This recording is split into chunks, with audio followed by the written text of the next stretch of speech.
Okay, so this family includes a 52-year-old father, Steve, and a 48-year-old mother, Rhonda. You guys have a college-aged son and a 14-year-old daughter who has recently been diagnosed with a learning disability. Steve recently had a stroke. While not severe, it has altered his lifestyle. He is attempting to make a decision for retraining for an occupation that accommodates his current limitations. He has been at home more, and he is attempting to build his relationship with his daughter, who he previously had little interaction with. Additionally, his disability income is less than his previous salary. Rhonda had to move to part-time in her job as a bookkeeper to serve as Steve's caretaker. They are trying to make a decision about the best time for her to return to full-time. Steve and Rhonda have come to you as a family resource management specialist. This is your first meeting with them. So I'm basically meeting with you guys, talking about what has been going on in your life and how you're going to overcome it. Okay. So he had a stroke. He had a stroke. 2 kids. He had 2 kids. Your daughter just got diagnosed with a learning disability. Okay. And the other one's in college. Yes, and you are part-time right now, and then you're going to... Taking care of him. Okay. And your daughter. Okay. Thanks, babe. Of course. Okay. When it comes to decision making, what was the most significant decision you had to make in your life recently? Probably going part-time. Going part-time. Mm-hmm. And then what were some of the factors that had to be considered while making this decision to go part-time? Well, he wasn't making a lot of money off of his disability, so money was obviously a big concern. And what was the question again? Like, what were some of the factors that came into this decision to go part-time? And he needed a lot of help, and we didn't have enough money to hire anyone to come help him. Right. So you had in to the take over house. that. Yeah. Okay. Conflicts can happen often in life. How would you handle disagreements between each other? Or disagreements because of his recent stroke? How are you going to handle those obstacles? Yeah. Oh, okay. With Jesus. With Prayer. Jesus. Yeah, with Prayer. power of prayer. Yes. That's amazing. What communication style would you guys use to be best in your environment? Do you guys communicate well when you both are like, just what type of communication style works best in your relationship that you've noticed? Styles. Well, what I would say is like, when you're in a relationship with somebody, does it help if one person's like screaming at the other, if one person's super sensitive? So like, how do you guys go about communicating with each other and knowing each other? Listen first, speak second. Listen first, speak Listen second. first, speak second. That's Okay. a good one. Yeah. How do you manage your personal finances effectively and make them a priority now since your lifestyle has changed? Budgeting. Budgeting. Mm-hmm. Okay. Because going from both full-time to now you just part-time is a huge Huge change. So there's been a lot of cuts. What are some of the cuts that you've had to take out? Well. Paying for our son's gas. Yeah. We told him he should get a job. Mm-hmm. That's good. No more Amazon. Sending him money for food. Yeah. He's had to step it up. And make him be more independent now. Mm-hmm. No more DoorDash. Yes. How do you make sure that goals and values align when working together and like providing for your family? Alright, one more time. How do you make sure that goals and values align? Communication yeah. is important. Kind of going over them weekly. Yeah, when you guys have a disagreement, how are you going to overcome that? By, like what he said before, listening and praying and remembering that we're not fighting against each other, we're fighting the problem. Fighting against the problem. Mm-hmm. And I'm sure that helps you as well with your relationship with your daughter now. My sweet daughter. How do you maintain a healthy balance between work and everyday life?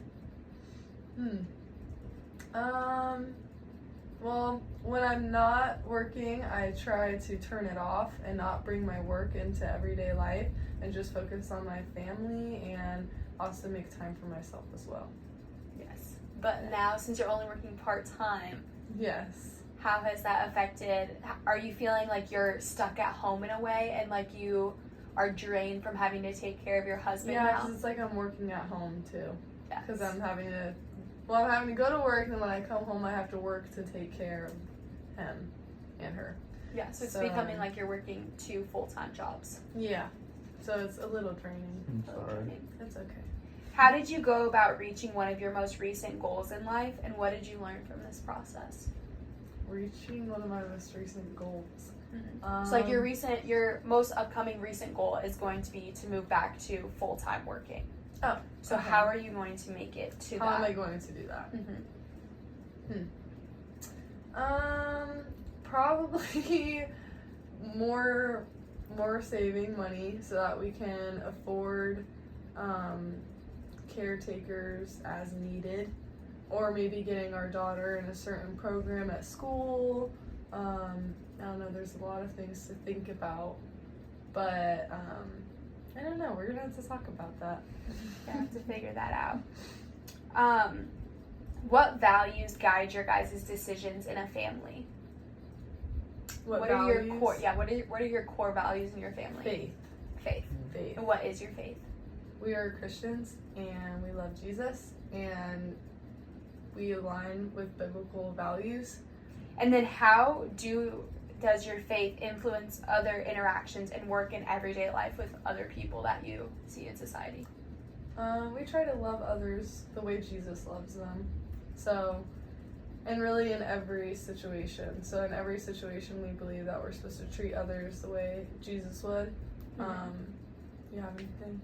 How do you overcome this now since he did have a stroke? How are you still going to stand strong in your faith now that, how has that altered what your values are, or has it altered your values? It's been tough, but I just have to remember to trust God through it all because his plan is greater than mine and he has a reason for everything. So I'm just really trying to lean in more than my faith now than ever. And yeah. To overcome it. And then how do you think your stroke has affected your views in life, or has it at all? No, it definitely has, and it made me realize the things I was taking for granted, especially my daughter. So definitely trying to spend more time with her. That's the most important thing. For sure. Do your personal beliefs impact, I guess this is kind of just a run-on of the other question, but do your personal beliefs impact your professional life, and how have your personal beliefs grown with each other? Oh no, I have a professional life. Yes, they do. Like what I said before, like trying to treat others the way Jesus does and did. And just trying to live out my faith with every interaction I have. Yeah. So now, since you're going from part-time to full-time, do you believe that is like a good decision, and you feel like you're being led to go back to full-time, or what is your heart telling you to do since your husband's at home still?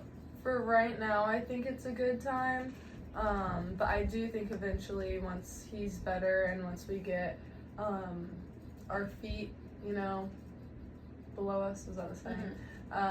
With our daughter and everything, we get her in a good place, then I think it'll be time to go back to full time.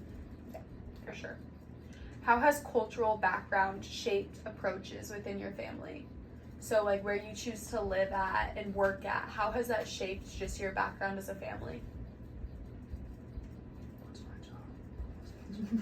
job? Your job was, you're just a 52-year-old father.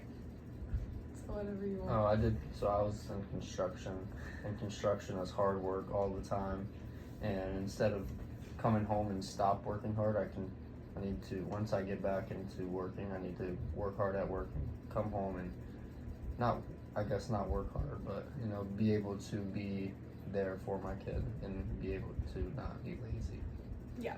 And then do you feel like any of that now on you more than ever since you're not able to take over those jobs that you used to be able to? Yeah, especially with my wife having to take care of me. It's been difficult. Yeah. How do you maintain your physical and emotional stability through the stresses of things that are happening in your life?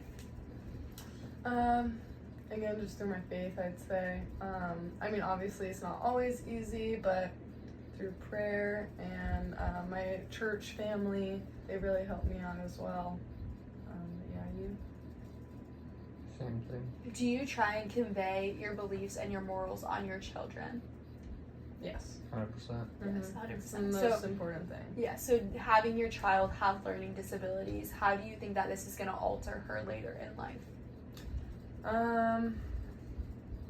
I think it's definitely, it puts her in a position where, she's behind the other people that she's surrounded by right now. But,